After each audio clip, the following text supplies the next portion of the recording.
Hey CA, good to be with you today. We come to Isaiah chapter 31.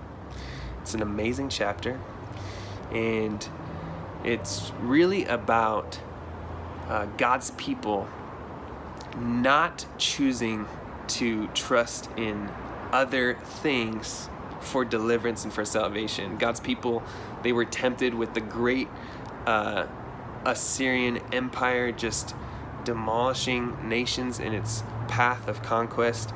God's people were tempted to go and rely and go trust in Egypt and these other places, these other gods, and the true God, Yahweh, Israel's God, is saying, no, trust in me. And Isaiah 31 got me thinking, where do I put my trust in other things besides the one true God for deliverance, for salvation, for hope? I'd encourage you to consider and to pray through and to think about the same thing. But what really drew my attention was a passage in Isaiah 31, verses 6 through 7. Let me read them to you. Return, you Israelites, to the one you have so greatly revolted against. For in that day every one of you will reject the idols of silver and gold your sinful hands have made. What stood out to me about that was that God is calling his people who have so greatly revolted against him to return to him. And I feel like that's good news to me today.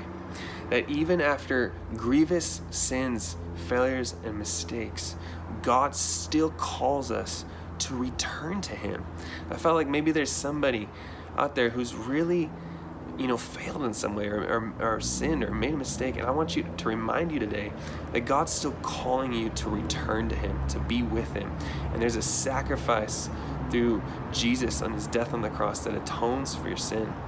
I'm so thankful we have a God that encourages us to return to him. And just another example in the New Testament, I think of the Apostle Peter. He said to Jesus, I'll go to the death with you. And then he denies him 3 times. It's a bad moment, and really failed Jesus in that moment. But you know what? That's not ultimately what defined him. You see, Jesus called him and restored him as Peter returned to him. And then we see Peter, I love this story. After he denied Jesus 3 times, we see, the Spirit falls at Pentecost, and there's all this commotion, and somebody's got to stand up and declare the good news of Jesus and what's going on here. And who does it? Peter stands up, declares the good news of Jesus. The one who had just previously denied, had this horrible mistake and failure. Bam! Peter gets up. How God restored him as Peter just humbly repented and returned to Jesus. Praise God. I want to encourage you, return to God, even if you've greatly revolted against him. Thank God for the book of Isaiah, for his word, and for his grace. Have a great day.